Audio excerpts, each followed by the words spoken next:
بسم اللہ الرحمن الرحیم۔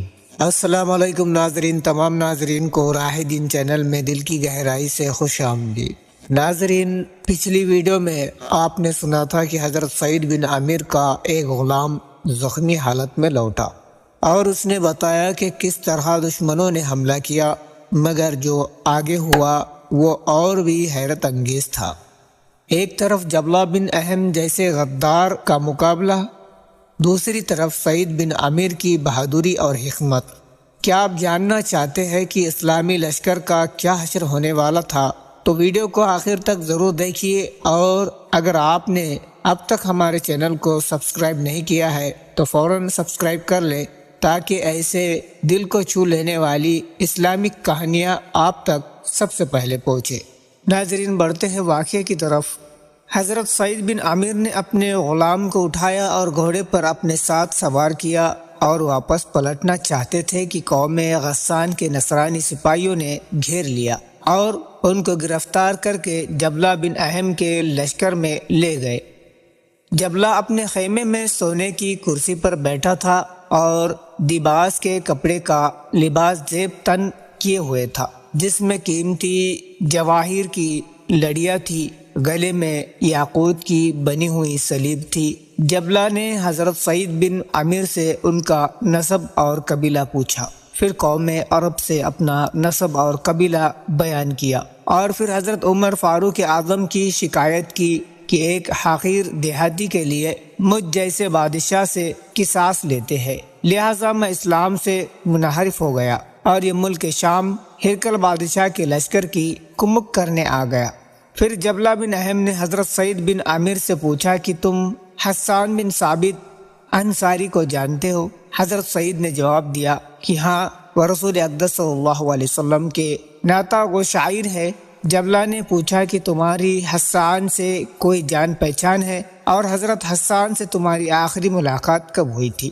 حضرت سعید نے جواب دیا کہ میرا ان سے دوستانہ تعلق ہے۔ تھوڑا ہی عرصہ ہوا جب حضرت حسان نے کئی مسلمانوں کے ساتھ مجھے بھی کھانے کی دعوت دی تھی، پھر چند روز بعد میں ملک شام آ گیا۔ جبلہ نے پوچھا کہ تم ملک شام کس غرض سے آئے ہو؟ حضرت سعید نے فرمایا کہ میں اسلامی لشکر کے ساتھ جہاد کی مہم پر آیا ہوں، اور اب ہم عن قریب حلب اور انطاکیہ پر حملہ کرنے والے ہیں۔ جبلہ بن اہم غسانی نے کہا کہ ہرقل بادشاہ نے کنسرین کے حاکم کی مدد کے لیے 10,000 کے لشکر کے ساتھ مجھے بھیجا ہے۔ کنسرین کا حاکم تمہاری صلح توڑ کر مکر و فریب سے تم کو ہلاک کرنے والا ہے، اور ہم اس میں شامل ہوں گے، لہٰذا تم اپنے سردار ابو عبیدہ کو ہماری کثیر تعداد اور ہماری جمعیت کی طاقت سے باخبر کرو، اور ہماری ہیبت و دبدبہ سے آگاہ کرو، اور ان سے کہو کہ وہ واپس لوٹ جائے۔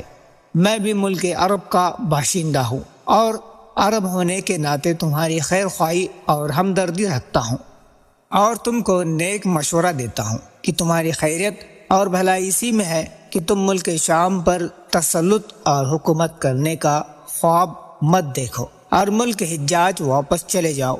اب تک تمہارا سابقہ ملک شام کے کمزور رومی سپاہیوں سے پڑا تھا، مگر اب میں اپنی قوم بنی غسان کے جنگجو شہ سواروں کے ساتھ تمہارے مقابلے کے لیے آ پہنچا ہوں۔ میں ہرقل بادشاہ کی مدد اور خدمت میں کسی قسم کی اور کوئی کوتاہی نہیں کروں گا، اور یہ بات اچھی طرح ذہن نشی کر لو کہ میں تم سے وہ تمام مقامات چھین لوں گا جو تم نے اب تک فتح کیے ہیں، اور وہ تمام دولت لوٹ لوں گا جو تم نے اب تک جمع کی ہے۔ پھر جبلہ نے ایک رومی قطان کپڑے کا تھان منگایا اور حضرت سعید کو بطور تحفہ دیا اور کہا کہ اسے سلوا کر پہننا۔ جبلہ نے اپنے آدمیوں سے کہا کہ سعید بن عامر کا راستہ چھوڑ دو اور اسے جانے دو۔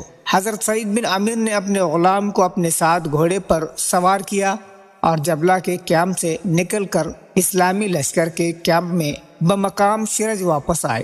حضرت سعید بن عامر کی گمشدگی سے تمام مجاہد فکر مند تھے۔ ان کو آتے دیکھ تمام مجاہد ان کی طرف دوڑے، ان کو حضرت ابو عبیدہ کے خیمے میں لے آئے۔ حضرت سعید بن عامر نے حضرت ابو عبیدہ کو جبلہ کے لشکر اور اس کے ساتھ کی تمام گفتگو کی کیفیت بیان کی۔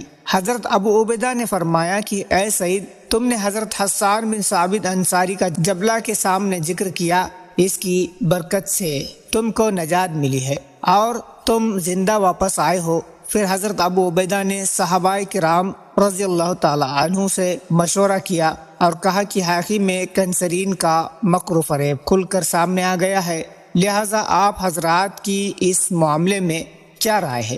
حضرت خالد نے فرمایا کہ اب میں حقیقی میں کنسرین کو اس کے مکر کا مزہ چکاؤں گا۔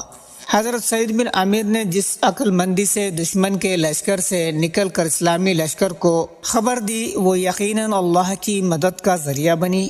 جبلہ کے گھمنڈ بھرے الفاظ اور اس کی مکاری سب کچھ کھل کر سامنے آ چکی ہے۔ اب آگے کیا ہوگا؟ کیا اسلامی لشکر دشمنوں کا مقابلہ کر پائے گا؟ اس کا جواب اگلے حصے میں ملے گا انشاءاللہ تعالی۔